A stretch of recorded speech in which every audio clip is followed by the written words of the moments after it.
আজ আমরা পশ্চিমবঙ্গ মধ্যশিক্ষা পর্ষদের দশম শ্রেণীর ভৌত বিজ্ঞানের পাঠ্যসূচি থেকে একটি অত্যন্ত গুরুত্বপূর্ণ অধ্যায় আলো নিয়ে আলোচনা করব। চলুন এই আকর্ষণীয় বিষয় গভীরে প্রবেশ করা যাক। চলুন আজ আমরা ডুব দিই সেই বিজ্ঞানের জগতে যা আমাদের চারপাশের পৃথিবীকে দেখতে সাহায্য করে। এই আলোচনায় আমরা দেখব কিভাবে সাধারণ আলো আমাদের চোখে দেখার মতো এক অসাধারণ অনুভূতি তৈরি করে। এই প্রশ্নগুলো তো আমাদের সবার মনেই আসে, তাই না? কিন্তু আসল মজাটা হলো এর পেছনের যে ফিজিক্স বা পদার্থবিজ্ঞানটা কাজ করে সেটা এই ঝলমলে আলোর চেয়েও অনেক বেশি ইন্টারেস্টিং। চলুন আজ এর রহস্যটা ভেদ করা যাক। তো আজকে আমাদের আলোচনার বিষয়গুলো কি থাকছে চলুন এক নজরে দেখে নিই।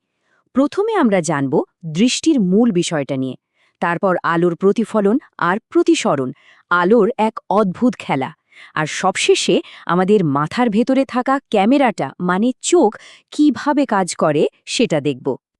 ঠিক আছে, তাহলে শুরু করা যাক। কোনো কিছু দেখতে হলে একদম প্রথম আর সবচেয়ে জরুরি শর্তটা কি জানেন?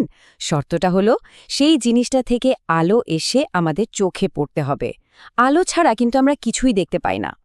এখানে দুটো সহজ ব্যাপার বুঝতে হবে।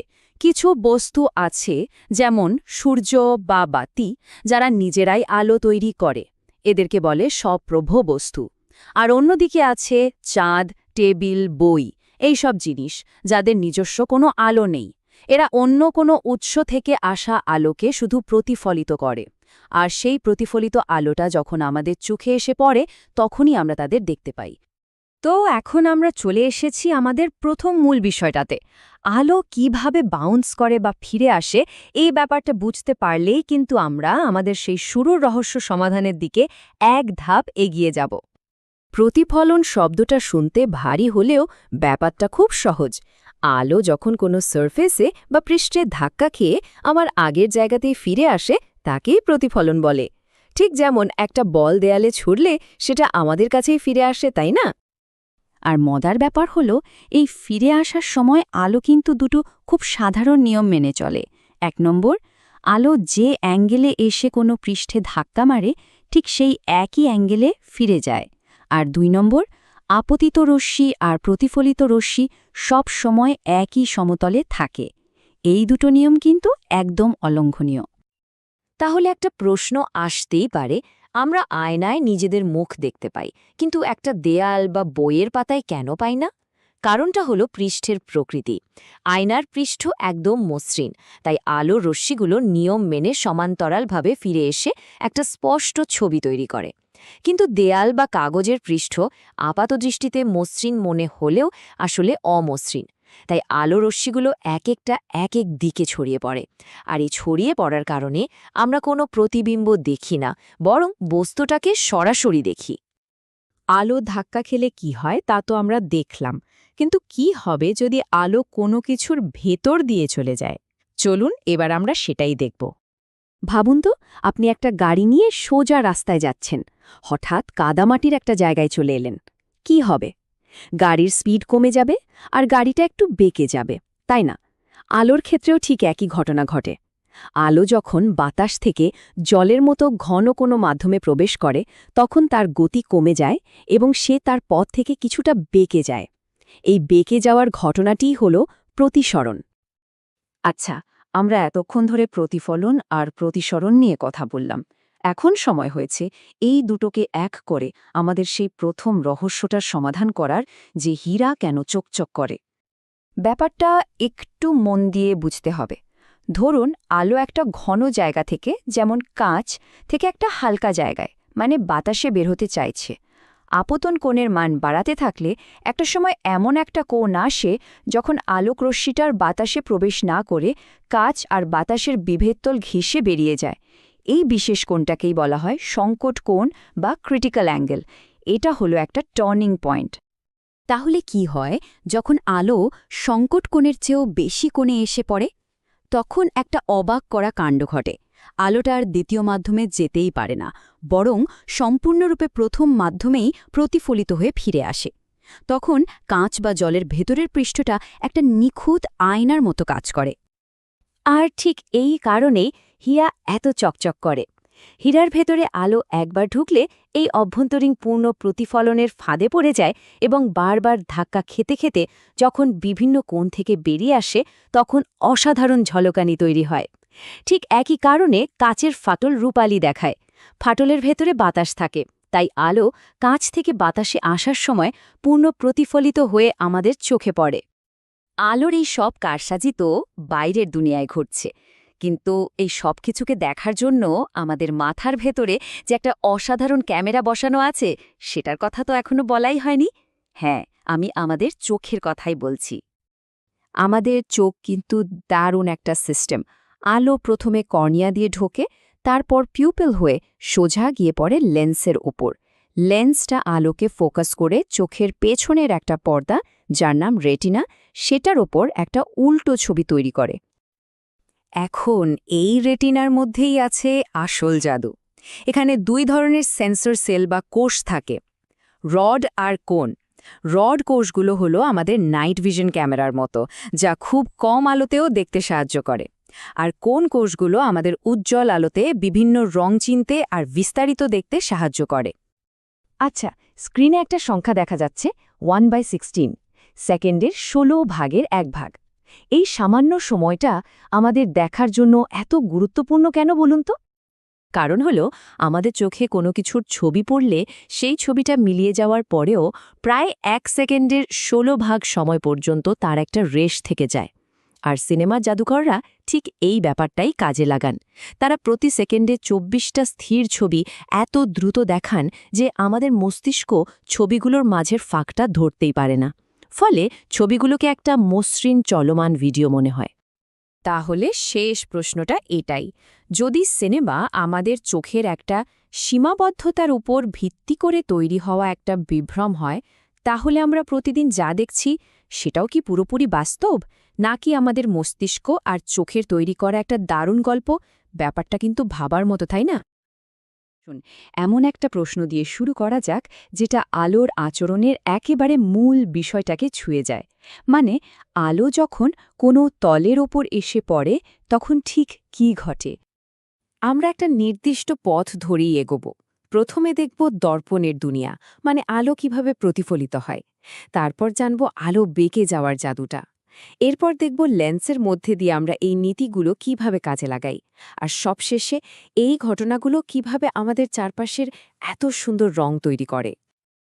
তাহলে চলুন আমাদের প্রথম অংশে যাওয়া যাক, আর একদম গোড়া থেকে বুঝি এই প্রতিফলন জিনিসটা আসলে কিভাবে কাজ করে। আলোর একেবারে প্রথম আর মৌলিক নিয়মটা হল প্রতিফলন। সহজ করে বললে, আলো কোনো তলে ধাক্কা খেয়ে ফিরে আসে। তবে এই ফিরে আসাটা কিন্তু এলোমেলোভাবে হয় না। এটা খুব নির্দিষ্ট কিছু সূত্র মেনে চলে, যেগুলো আমরা একটু পরেই দেখব। আচ্ছা, ব্যাপারটা আরও আকর্ষণীয় হয়ে ওঠে যখন সমতল দর্পণের বদলে একটা বাঁকানো দর্পণ ব্যবহার করা হয়। আর তাতেই তৈরি হয় দুই ধরনের গোলীয় দর্পণ। একটা হলো অবতল দর্পণ, যেটা আলোকরশ্মিকে এক জায়গায় মিলিয়ে দেয়, আর অন্যটা হলো উত্তল দর্পণ, যেটা আলোকে চারদিকে ছড়িয়ে দেয়। গোলীয় দর্পণের অঙ্কগুলো নির্ভুলভাবে করতে হলে আমাদের একটা নির্দিষ্ট নিয়ম মেনে চলতে হয়।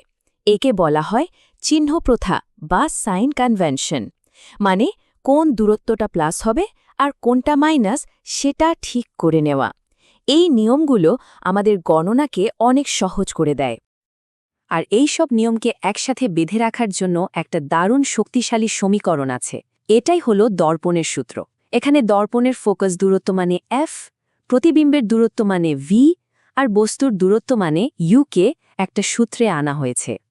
চলুন এই সূত্রগুলোকে বাস্তবে কিভাবে ব্যবহার করা যায় সেটা একটু দেখি। এখানে একটা পরীক্ষার অঙ্ক ধাপে ধাপে সমাধান করা হয়েছে। প্রথমে দেওয়া মানগুলোকে চিহ্ন প্রথা অনুযায়ী বসানো হয়েছে। তারপর বিবর্ধনের সূত্র ব্যবহার করে বস্তু আর প্রতিবিম্বের দূরত্বের মধ্যে একটা সম্পর্ক বের করা হয়েছে। আর সবশেষে এই মানগুলো দর্পণের মূল সূত্রে বসিয়ে বস্তুর সঠিক অবস্থানটা বের করা হয়েছে। বেশ, এতক্ষণ তো আমরা দেখলাম আলো ধাক্কা খেয়ে ফিরে এলে কি হয়। কিন্তু ভাবুন তো, আলো যদি এক মাধ্যম থেকে অন্য মাধ্যমে চলেই যায় তখন কি হবে? চলুন সেটাই দেখি। এই যে একটা সাধারণ দৃষ্টিভ্রম, এর পেছনেই কিন্তু লুকিয়ে আছে আমাদের পরের মূল ধারণাটা। আর সেটা হলো আলোর প্রতিসরণ, মানে আলোর পথ বেঁকে যাওয়া। এই ঘটনাটাই হলো আলোর প্রতিসরণ। মানে আলোকরশ্মি যখন এক মাধ্যম থেকে অন্য মাধ্যমে যায় তখন তার রাস্তাটা একটু পাল্টে যায়। যেমন আলো যখন ঘন মাধ্যম, ধরুন জল থেকে লঘু মাধ্যম মানে বাতাসে আসে, তখন সেটা অভিলম্ব থেকে দূরে সরে যায়। আর এই কারণেই জলের তলার কোনো জিনিসকে তার আসল অবস্থানের থেকে একটু ওপরে মনে হয়। আলো কতটা পরিমাণ বাঁকবে তার কিন্তু একটা নির্দিষ্ট হিসেব আছে। এই ধ্রুবক অনুপাতটা, যেটা প্রতিসরাঙ্ক নামে পরিচিত, সেটা স্নেলের সূত্রের মাধ্যমে খুব স্পষ্টভাবে বলা হয়েছে। আর এটা আলোকবিজ্ঞানের একটা মৌলিক সূত্র। কিছু বিশেষ শর্তে আলো আর অন্য মাধ্যমে যেতেই পারে না, পুরোটাই আবার প্রথম মাধ্যমে ফিরে আসে। একেই বলে অভ্যন্তরীণ পূর্ণ প্রতিফলন। আর জানেন তো, এই নীতির ওপর ভিত্তি করেই কিন্তু অপটিক্যাল ফাইবারের মাধ্যমে আজকের দ্রুত গতির ইন্টারনেট সম্ভব হয়েছে। চলুন এবার দেখি আলোর এই বেঁকে যাওয়ার ধর্মটাকে কাজে লাগিয়ে লেন্স কিভাবে প্রতিবিম্ব তৈরি করে। দর্পণের মতোই লেন্সও প্রধানত দুই ধরনের হয়। একটা হলো উত্তল লেন্স, যা আলোকে এক জায়গায় এনে ফেলে, আর অন্যটা অবতল লেন্স, যা আলোকে চারদিকে ছড়িয়ে দেয়। উত্তল লেন্সের সাপেক্ষে একটা বস্তু ঠিক কোথায় আছে তার ওপর নির্ভর করে প্রতিবিম্বটা কোথায় তৈরি হবে, কেমন দেখতে হবে, আর আকারে ছোট হবে না বড় হবে। ক্যামেরা আর মাইক্রোস্কোপের মতো যন্ত্রের পেছনে কিন্তু এই মূল ধারণাটাই কাজ করে। আর হ্যাঁ, দর্পণের মতো লেন্সেরও একটা নিজস্ব সূত্র আছে, যা ফোকাস দূরত্ব, প্রতিবিম্বের দূরত্ব আর বস্তুর দূরত্বকে এক সুতোয় বাঁধে। লক্ষ্য করে দেখুন, সূত্রটা কিন্তু দর্পণের সূত্রের প্রায় একই রকম, শুধু একটা চিহ্নের পার্থক্য। আলোর এই সমস্ত নীতিগুলোই একসাথে কাজ করে আমাদের চোখে, যা একটা অত্যাধুনিক প্রাকৃতিক ক্যামেরার মতো। চোখের উত্তাল লেন্সটা রেটিনার ওপর প্রতিবিম্ব তৈরি করে। তবে অনেক সময় এই ফোকাস করতে গিয়ে কিছু সমস্যা হয়, যেমন মায়োপিয়া বা হাইপারমেট্রোপিয়া, আর সেগুলো আমরা চশমায় সঠিক লেন্স ব্যবহার করে সহজেই ঠিক করে নিই। সবশেষে চলুন দেখি, আমরা যে সাদা আলো দেখি সেটা আসলে মোটেই অতটা সহজ নয়, আর ওটাই কিভাবে আমাদের চারপাশের এত সুন্দর রং তৈরি করে। এর উত্তর কিন্তু প্রতিফলন বা প্রতিসরণে নেই, এটা লুকিয়ে আছে বিক্ষেপণ নামের একটা ঘটনার মধ্যে।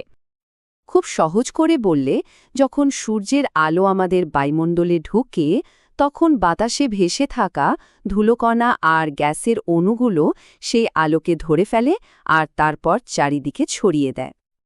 এখন আসল কথাটা হলো, সব রং কিন্তু সমানভাবে ছড়ায় না। নীল আলোর তরঙ্গদৈর্ঘ্য কম, তাই এটা লাল আলোর চেয়ে অনেক বেশি করে ছড়িয়ে পড়ে, আর এই কারণে আকাশকে আমাদের নীল মনে হয়। তাহলে দর্পণ থেকে শুরু করে রামধনু পর্যন্ত আলোর এই মৌলিক আচরণগুলোই কিন্তু আমাদের প্রতিদিনের দেখা অনেক ঘটনার পেছনে কাজ করে। আমরা দেখলাম আলো কিভাবে চলে আর কিভাবে বিভিন্ন বস্তুর সাথে কাজ করে, কিন্তু এটা তার আসল রহস্যময় প্রকৃতির সামান্য একটা দিক মাত্র। আলোকে একই সাথে তরঙ্গ এবং কণা বলা হয়। আমাদের এই বাস্তবতার জন্য এর আসল মানে কি, এটা কিন্তু আরও গভীরে ভাবার মতো একটা বিষয়। আলো আমাদের চারপাশে সবসময়ই আছে, তাই না? কিন্তু এর আচরণগুলো কখনো কি একটু জাদুর মতো মনে হয়েছে? দেখবেন, কখনো এটা একদম সোজা লাইনে ছুটে চলেছে, আবার কখনো চোখের সামনেই কেমন বাঁকা হয়ে যাচ্ছে, বা ধরুন রামধনুর 7টা রঙে নিজেকে ভেঙে ফেলছে। চলুন আজ আমরা আলোর এই অদ্ভুত সুন্দর নিয়মগুলোর রহস্যটা একটু ভেদ করার চেষ্টা করি। আচ্ছা, শুরু করা যাক খুব সাধারণ একটা প্রশ্ন দিয়ে। আপনারা হয়তো অনেকেই এটা খেয়াল করেছেন, একটা বালতি বা গ্লাসের নিচে একটা কয়েন রেখে যদি জল ঢালা হয়, মনে হয় যেন কয়েনটা একটু উপরে উঠে এসেছে, তাই না?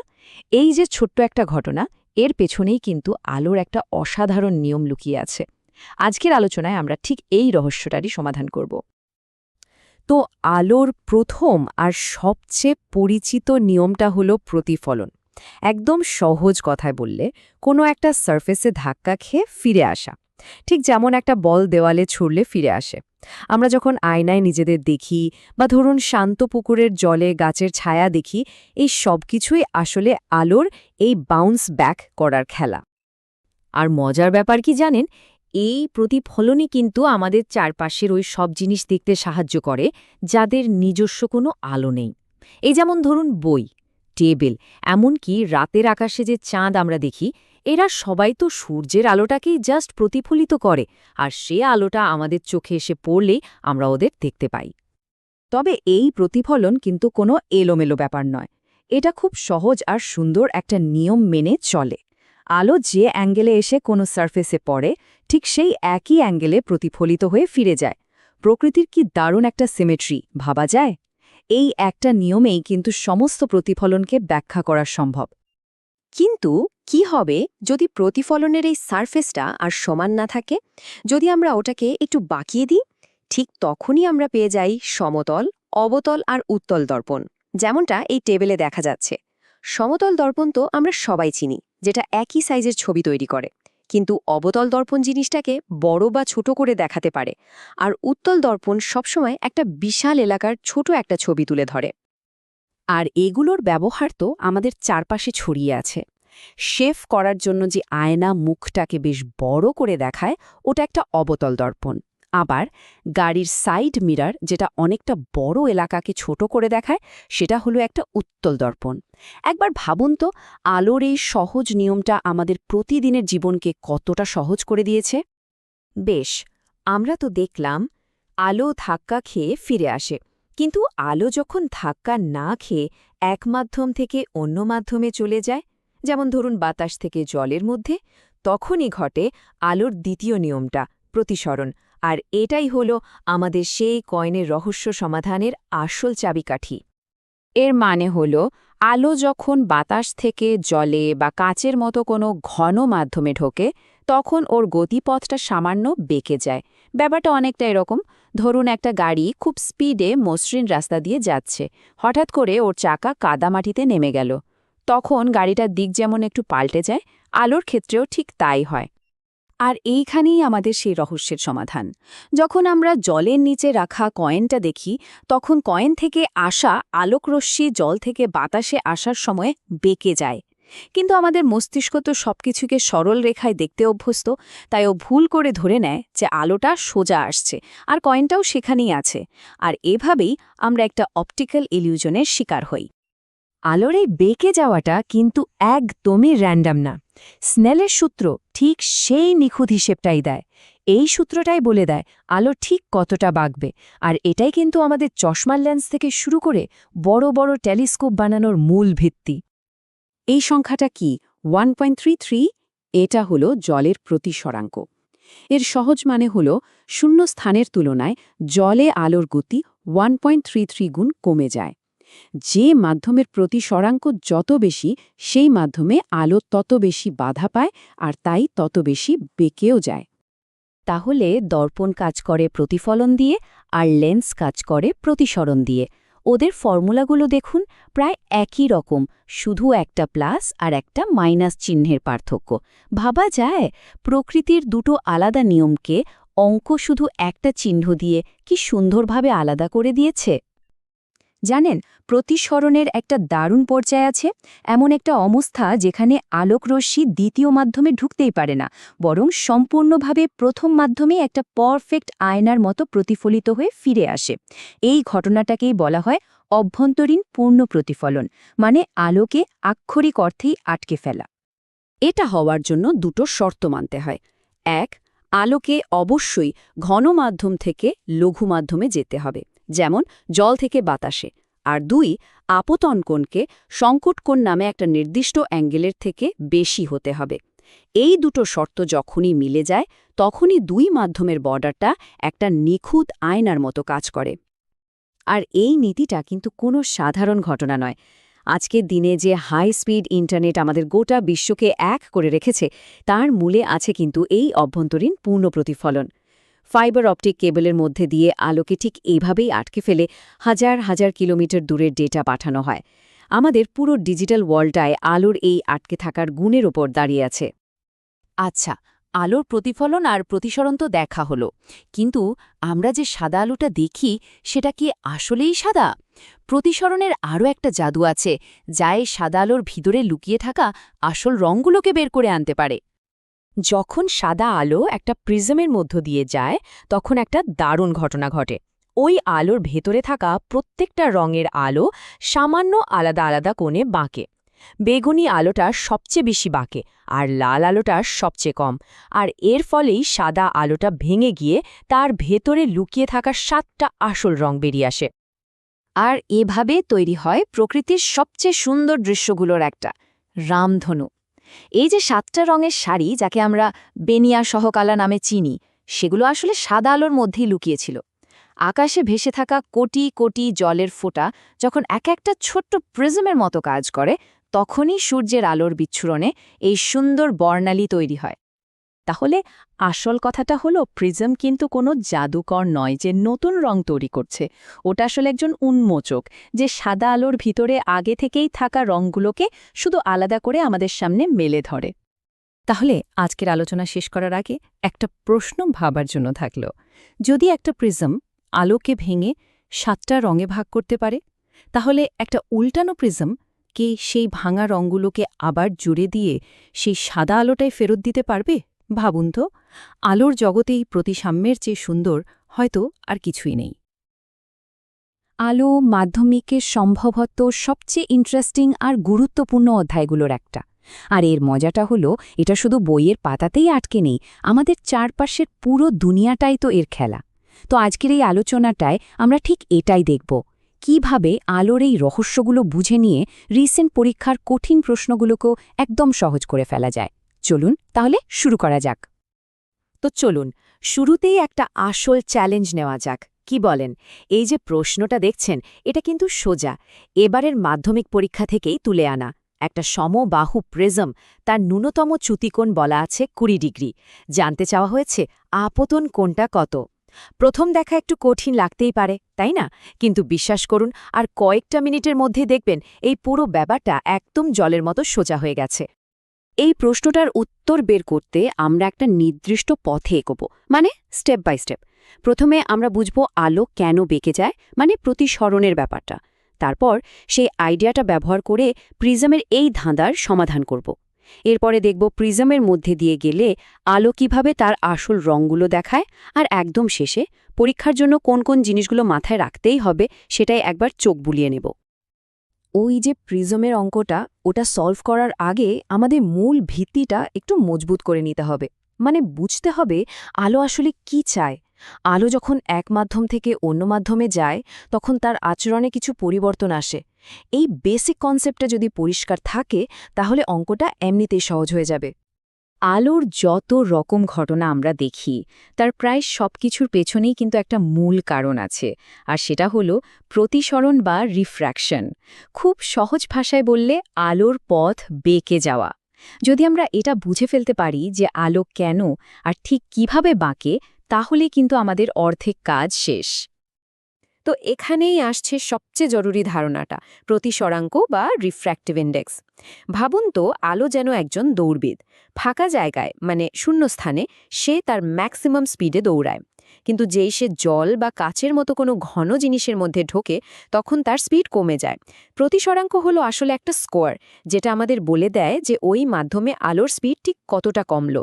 আর এই সূত্রটা তো একদমই সহজ, মিউ সমান c/v। চলুন এই যে জ্ঞানটা আমরা পেলাম, এটাকে এবার একটা সত্যিকারের কাজে লাগাই। এই প্রশ্নটাও কিন্তু এবারের মাধ্যমিক পরীক্ষারই। একটা কাচের স্ল্যাব পার হতে আলোর ঠিক কতক্ষণ সময় লাগবে? এখানে আমাদের ওই স্পিড কমে যাওয়ার ধারণাটাই ব্যবহার করতে হবে। আচ্ছা, এটাকে তাহলে একটু ভেঙে দেখা যাক, কেমন? Step by step. প্রথম কাজ কি? কাচের ভেতরে আসল স্পিডটা বের করা। সূত্র তো আমরা জানি, মিউ ইকুয়ালস টু c/v। একটু ওলট পালট করলেই ভি চলে আসে, মানে v ইকুয়ালস টু c/μ। মানগুলো বসিয়ে দিই। 3 গুণ 10⁸ কে 1.5 দিয়ে ভাগ। কত হলো? 2 গুণ 10⁸ মিটার পার সেকেন্ড। বেশ, এবার 2 নম্বর ধাপ। পুরুত্বটা তো মিলিমিটারে আছে, ওটাকে মিটারে আনতে হবে। সোজা হিসাব, 2 মিলিমিটার মানে 2 গুণ 10⁻³ মিটার। ব্যাস, আমাদের কাছে গতিবেগ আছে, দূরত্বও আছে। সময় বের করার সূত্র কি? দূরত্বকে গতিবেগ দিয়ে ভাগ। মানগুলো বসিয়ে ভাগটা করলেই উত্তরটা চোখের সামনে চলে আসবে, আর সেটা হলো 1 গুণ 10⁻11 সেকেন্ড। দেখলেন তো, ব্যাপারটা আসলে শুধু সঠিক সূত্রটা ঠিক জায়গায় ব্যবহার করার। বেশ, আমরা আলোর গতিবেগ কমে যাওয়ার রহস্যটা তাহলে বুঝে ফেলেছি। এবার কিন্তু আমরা আমাদের সেই প্রথম চ্যালেঞ্জে ফিরে যাওয়ার জন্য পুরোপুরি তৈরি। মনে আছে তো সেই প্রিজমের প্রশ্নটা? চলুন এবার ওটাকে সমাধান করার পালা। প্রিজমের অঙ্কটা করার আগে এর ভেতরের জ্যামিতিটা একটু বুঝে নিতে হবে। দেখুন, আলো যখন প্রিজমে ঢুকছে তখন যে কোণটা তৈরি হচ্ছে সেটা হলো আপাতন কোণ বা আই। প্রিজমের একদম উপরের এই কোণটাকে বলা হয় প্রিজম কোণ বা এ। আর আলোটা যে বেঁকে গেল তার ফলে মোট যে চ্যুতি হলো তার সবচেয়ে কম মানটাকেই আমরা বলি ন্যূনতম চ্যুতি কোণ বা ডেল্টা এম। আমাদের কাজ হলো এই তিনটে কোণের মধ্যে সম্পর্কটা খুঁজে বের করা। আর এই হলো সেই ম্যাজিক্যাল ফর্মুলা যেটা আমাদের সব সমস্যার সমাধান করে দেবে। একটা জিনিস কিন্তু মনে রাখতে হবে, এই সম্পর্কটা শুধুমাত্র ন্যূনতম চ্যুতির বিশেষ শর্তেই সত্যি হয়। আপতন কোণ আই হবে ন্যূনতম চ্যুতি কোণ আর প্রিজম কোণের যোগফলের ঠিক অর্ধেক। পরীক্ষার জন্য এই সূত্রটা কিন্তু একদম মুখস্থ থাকা চাই। এবার তাহলে শুধু মানগুলো বসানোর পালা। প্রশ্নে বলাই আছে প্রিজমটা সমবাহু। এর মানে কি? এর মানে হলো এর প্রত্যেকটা কোণ ৬০ ডিগ্রি। সুতরাং আমাদের প্রিজম কোণ বা এ হল ৬০ ডিগ্রি। আর ন্যূনতম চ্যুতি কোণ ডেল্টা এম তো দেওয়াই আছে ২০ ডিগ্রি। এবার চলুন ঝটপট মানগুলো সূত্রে বসিয়ে দেই। ২০ যোগ ৬০ ভাগ ২ মানে ৮০/২। আর এই তো আমাদের উত্তর চলে এলো 40 ডিগ্রি। দেখলেন তো যে অঙ্কটা দেখে শুরুতে একটু কঠিন মনে হচ্ছিল, শুধুমাত্র একটা সঠিক সূত্র জানা থাকার কারণে কত সহজে সেটা সমাধান হয়ে গেল। কিন্তু প্রিজমের জাদু কিন্তু শুধু আলোকে বাঁকানোর মধ্যেই শেষ হয়ে যায় না। এর আসল ক্ষমতা তো লুকিয়ে আছে আলোর ভেতরের রহস্যটা বের করে আনার মধ্যে। চলুন দেখি প্রিজম কিভাবে আলোর আসল রূপটা আমাদের চোখের সামনে তুলে ধরে। এই দারুণ ঘটনাটার নাম হল আলোর বিচ্ছুরণ বা ডিসপারশন। এই সবচেয়ে সুন্দর উদাহরণ কোনটা বলুন তো? একদম ঠিক, রামধনু। আমরা যেটাকে সাদা আলো বলে জানি সেটা আসলে ৭-৭টা আলাদা রঙের একটা মিশ্রণ।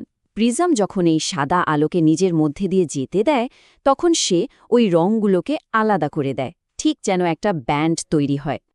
এখানে কিন্তু একটা খুব গুরুত্বপূর্ণ পার্থক্য আমাদের বুঝতে হবে। ধরুন আমরা প্রিজমের ওপর এমন একটা আলো ফেললাম যার মধ্যে একটাই রং আছে, যেমন শুধু লাল বা শুধু সবুজ। তাহলে কি হবে? আলোটা শুধু বেঁকে যাবে, কিন্তু ভাঙবে না। আরে বাবা, ভাঙার মতো অন্য কোনো রং তো ওর মধ্যে নেই। কিন্তু যেই মুহূর্তে আমরা সাদা আলোর মতো যৌগিক আলো ফেলব যার ভেতরে ৭টা রং লুকিয়ে আছে, তখনই প্রিজম তার জাদু দেখাবে আর রঙগুলোকে আলাদা করে একটা সুন্দর বর্ণালী তৈরি করবে। বাহ, আমরা কিন্তু দুটো খুব গুরুত্বপূর্ণ পরীক্ষার প্রশ্নও সমাধান করে ফেললাম, আর তার পেছনের বিজ্ঞানটাও বুঝে নিলাম। চলুন শেষ করার আগে পরীক্ষার জন্য সবচেয়ে জরুরি যে পয়েন্টগুলো সেগুলো এক জায়গায় গুছিয়ে নেওয়া যাক। পরীক্ষার ঠিক আগে এই স্লাইডটা একবার দেখে নিলেই কিন্তু কাজ হয়ে যাবে। মনে রাখতে হবে মোটে দুটো সূত্র। প্রতিসরাঙ্কের জন্য মিউ c/v আর প্রিজমের ন্যূনতম চ্যুতির জন্য ওই বিশেষ সূত্রটা। আর তার সাথে 3টে বেসিক কনসেপ্ট: আলো কেন বাঁকে, যাকে আমরা বলি প্রতিসরণ; কেন রঙে ভেঙে যায়, যাকে বলি বিচ্ছুরণ; আর কখন ভাঙে না, যখন আলোটা হয় একবর্ণী। ব্যাস, এইটুকু মাথায় রাখলেই চলবে। আমাদের আজকের আলোচনা এখানে শেষ। আমরা তো পরীক্ষার অঙ্কগুলোর সমাধান করলাম, কিন্তু একবার ঠান্ডা মাথায় ভেবে দেখুন তো, এই যে আলোর সামান্য একটু বেঁকে যাওয়া বা কয়েকটি রঙে ভেঙে যাওয়া, এই ছোট ছোট ঘটনাগুলোই কিন্তু আমাদের চারপাশের পৃথিবীকে এতটা রঙিন আর সুন্দর করে তুলেছে। আকাশের নীল রং হোক বা মরুভূমির মরীচিকা, সবকিছুর পেছনেই কিন্তু লুকিয়ে আছে এই সহজ সূত্রগুলো। ভাবুন তো, আর কোথায় কোথায় প্রকৃতির এই নিয়মগুলো প্রতিনিয়ত কাজ করে চলেছে। আলো চ্যাপ্টারের অঙ্ক নাম শুনলে অনেকের ভয় লাগে, তাই না? কিন্তু সত্যি বলতে কি, একবার কৌশলটা ধরে ফেলতে পারলে পরীক্ষার সবচেয়ে সহজ নম্বরগুলো কিন্তু এখান থেকেই আসে। তো চলুন আজ সেই ভয়টাকেই জয় করা যাক। তো আজকে আমরা কি দেখব? প্রথমে একটা মাস্টার কি মানে প্রধান সূত্রটা জেনে নেব। তারপর দর্পণের অঙ্ক, প্রতিসরণের অঙ্ক আর লেন্সের সমস্যা সব এক এক করে সমাধান করব। আর শেষে থাকছে একটা ফাইনাল পরীক্ষার মতো চ্যালেঞ্জ। এই প্রশ্নটা কি মনে হচ্ছে আপনার জন্যই? আলোর অঙ্ক দেখলেই কি পরীক্ষার প্রস্তুতিটা একটু স্লো হয়ে যায়? দেখুন, এটা অনেকেরই সমস্যা, কিন্তু আমার কথাটা বিশ্বাস করুন, আসল কনসেপ্টটা পরিষ্কার হয়ে গেলে এই অঙ্কগুলো একদম সোজা। চলুন আজ সেটাই করে ফেলি। বেশ, তাহলে শুরু করা যাক। আর শুরুতেই আমরা সেই চাবিটা হাতে নেব যেটা দিয়ে এই চ্যাপ্টারের প্রায় প্রত্যেকটা অঙ্কের তালা খোলা যায়। এটাই হলো সেই মাস্টার কি, কার্টেশিয়ান চিহ্ন প্রথা। এটা বোঝাটা কিন্তু ভীষণ জরুরি, কারণ প্লাস হবে না মাইনাস হবে, এই ছোট একটা ভুলের জন্য পুরো অঙ্কটাই কেটে যেতে পারে। এই নিয়মটা জানলে সেই ভুলটা আর হবেই না। সব দূরত্ব মাপা হবে মেরু থেকে। আলোর দিকে গেলে পজিটিভ, উল্টো দিকে গেলে নেগেটিভ, আর প্রধান অক্ষের ওপরে পজিটিভ, নিচে নেগেটিভ। ব্যাস এইটুকুই। তো নিয়ম তো জানা হলো, এবার চলুন এটাকে কাজে লাগাই। শুরু করা যাক গোলীয় দর্পণ দিয়ে। দর্পণের অঙ্কের প্রথম আর সবচেয়ে সহজ ফর্মুলা মনে রাখবেন, ফোকাস দৈর্ঘ্য বা এফ সবসময় বক্রতা ব্যাসার্ধ বা আর এর ঠিক অর্ধেক হয়, মানে এফ ইকুয়ালস টু r/2। একদম সহজ। এই দেখুন, একদম 1 নম্বরের একটা সোজা প্রশ্ন। একটা গোলীয় দর্পণের বক্রতা ব্যাসার্ধ দেওয়া আছে 20 সেমি, ফোকাস দৈর্ঘ্য কত হবে? এক্ষুনি যে ফর্মুলাটা দেখলাম সেটা ব্যবহার করলেই হয়ে যাবে। সমাধানটা দেখুন কি সহজ। আমাদের দেওয়া আছে আর হলো 20 সেমি। ফর্মুলাটা কি ছিল? F is equal to r/2। তাহলে এফ হবে 20/2 মানে 10 সেমি। ব্যাস হয়ে গেল। নাহলে উত্তরটা কি দাঁড়ালো? ফোকাস দৈর্ঘ্য হল 10 সেমি। একদম জলের মতো সোজা, তাই না? বেশ, এবার আসা যাক দর্পণের আসল সূত্রে। এই ফর্মুলাটা বস্তুর দূরত্ব মানে ইউ, প্রতিবিম্বের দূরত্ব মানে ভি, আর ফোকাস দৈর্ঘ্য মানে এফ, এই তিনটের মধ্যে সম্পর্ক তৈরি করে। চলুন এবার একটু অন্যরকম একটা সমস্যা দেখা যাক। এখানে দর্পণের সূত্রের সাথে সাথে আমাদের সেই চিহ্ন প্রথাটাও কাজে লাগাতে হবে। মন দিয়ে দেখবেন কিন্তু। এবার দেখুন চিহ্ন প্রথাটা কিভাবে কাজে লাগছে। বস্তুটা দর্পণের সামনে 10 সেমি দূরে, তাই ইউ হল -10। এটা একটা উত্তল দর্পণ, যার বক্রতা ব্যাসার্ধ আর হল +30। তাহলে ফোকাস দৈর্ঘ্য এফ হবে আর এর অর্ধেক, মানে +15। উত্তল দর্পণের জন্য এফ পজিটিভ হয়, এটা মনে রাখতে হবে। এবার শুধু ফর্মুলায় মানগুলো বসিয়ে দিলেই ভি বেরিয়ে আসতে। আর ক্যালকুলেশনটা করলেই উত্তর আসছে v = +6 সেন্টিমিটার। এই যে প্লাস চিহ্নটা এলো, এর মানে কি? এর মানে হলো প্রতিবিম্বটা দর্পণের পেছনে 6 সেমি দূরে তৈরি হয়েছে। আর এটাই হলো চিহ্ন প্রথার আসল ক্ষমতা। চিহ্ন দেখেই আপনি প্রতিবিম্বের অবস্থান বলে দিতে পারবেন। ব্যাস, দর্পণের প্রতিফলন তো অনেক হলো। এবার চলুন একটু প্রতিসরণের জগতে ঢোকা যাক। মানে আলো যখন এক মাধ্যম থেকে অন্য মাধ্যমে যায় তখন যে বেঁকে যায়, সেই ব্যাপারটা। প্রতিসরণের কথা বললেই প্রথমে আসে প্রতিসরাঙ্ক বা মিউয়ের কথা। এটা কি? সহজ কথায় কোনো মাধ্যমে আলো কতটা আস্তে চলবে এটা তারই একটা মাপ। প্রতিসরাঙ্ক যত বেশি, মাধ্যমটা তত ঘন, আর আলোর গতিও তত কম। এই নিয়ে একটা খুব কমন প্রশ্ন আসে পরীক্ষায়। ধরুন আলো বাতাস থেকে কাঁচে ঢুকছে, যার প্রতিসরাঙ্ক 1.5। তাহলে কাঁচে আলোর গতি কত হবে? ফর্মুলাটা কি ছিল? প্রতিসরাঙ্ক হল শূন্য মাধ্যমে আলোর গতি ভাগ ওই মাধ্যমে আলোর গতি। এখানে আমাদের কাঁচের মধ্যে আলোর গতি বের করতে হবে। তো ফর্মুলাটা একটু এদিক ওদিক করলেই উত্তরটা বেরিয়ে আসবে। 2 × 10⁸ মিটার পার সেকেন্ড। দর্পণ হলো, প্রতিসরণ হলো, এবার আসা যাক লেন্সে। আর সবচেয়ে মজার ব্যাপার কি জানেন? লেন্সের ফর্মুলাটা দর্পণের ফর্মুলার প্রায় একরকম, শুধু ছোট্ট একটা পার্থক্য আছে। দেখুন তো পার্থক্যটা ধরতে পারছেন কিনা? দর্পণের সূত্রে ছিল একটা প্লাস, আর লেন্সের সূত্রে ঠিক ওই জায়গাতেই একটা মাইনাস। এই ছোট একটা জিনিস কিন্তু গুলিয়ে গেলে চলবে না, এটা খুব ভালো করে মনে রাখতে হবে। এবার লেন্সের একটা খুব কাজের জিনিস নিয়ে কথা বলা যাক। সেটা হলো লেন্সের পাওয়ার বা ক্ষমতা। আমরা যে চশমার পাওয়ারের কথা বলি, এটা ঠিক সেটাই। এর একক হলো ডায়োপ্টার। লেন্সের পাওয়ার জিনিসটা কি? এটা আসলে ফোকাস দৈর্ঘ্যের ঠিক উল্টো বা অন্যন্যক। তবে একটা কথা, ফোকাস দৈর্ঘ্যটা কিন্তু মিটারে মাপতে হবে। মানে যে লেন্সের ফোকাস দৈর্ঘ্য যত কম, তার পাওয়ার তত বেশি, কারণ সে আলোকে তত বেশি করে বাঁকাতে পারে। তাহলে একটা সহজ অঙ্ক করা যাক। একটা অবতল লেন্সের ফোকাস দৈর্ঘ্য 2 মিটার, এর ক্ষমতা কত হবে? এখানেও কিন্তু চিহ্ন প্রথাটা মনে রাখতে হবে। অবতল লেন্সের ফোকাস দৈর্ঘ্য কিন্তু নেগেটিভ হয়। একদম সোজা হিসাব। পাওয়ার হলো 1/4 ফোকাল লেংথ, মানে 1/-2। উত্তরটা হলো -0.5 ডায়োপ্টার। ব্যাস। এতক্ষণ আমরা যা যা শিখলাম, এবার সেগুলোকে একসাথে কাজে লাগানোর সময় এসেছে। চলুন একটা চ্যালেঞ্জ নেওয়া যাক, ঠিক যেরকম প্রশ্ন মাধ্যমিকে আসে। প্রশ্নটা ভালো করে পড়ুন। একটা উত্তল লেন্স 50 সেমি দূরে একটা সদ অবশীর্ষ প্রতিবিম্ব তৈরি করেছে। আর সবচেয়ে গুরুত্বপূর্ণ তথ্য হল প্রতিবিম্বের আকার বস্তুর আকারের সমান। এখান থেকে লেন্সটার পাওয়ার বের করতে হবে।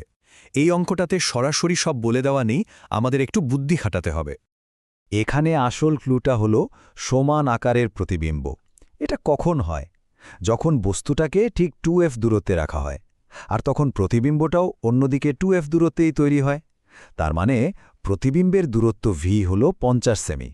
তাহলে বস্তুর দূরত্ব u হবে 50 সেমি, কিন্তু চিহ্ন প্রথা অনুযায়ী -50। এবার এই মানগুলো লেন্সের ফর্মুলায় বসিয়ে দিলেই আমরা f বা ফোকাস দৈর্ঘ্য পেয়ে যাচ্ছি 25 সেমি। এরপর এটাকে মিটারে নিলে হবে 0.25 মিটার, আর শেষে পাওয়ারের ফর্মুলায় বসিয়ে দিলেই কেল্লাফতে। আর ফাইনাল উত্তরটা আসছে +4 ডায়োপ্টার। এখানে প্লাস চিহ্নটা কিন্তু খুব গুরুত্বপূর্ণ। এটা বলে দিচ্ছে যে লেন্সটা একটা উত্তল লেন্স। মিলে গেল তো সব। তাহলে চলুন এক ঝলকে দেখে নিই আমাদের আজকের টুলকিটটা। এই কয়েকটা ফর্মুলা মাথায় রাখলেই আলোর চ্যাপ্টারের প্রায় সব অঙ্কই আপনার হাতের মুঠোয় চলে আসবে। আমাদের ফোনের ক্যামেরা থেকে শুরু করে মহাকাশ দেখার টেলিস্কোপ পর্যন্ত সবকিছুর পেছনে কিন্তু কাজ করছে এই সহজ সূত্রগুলোই।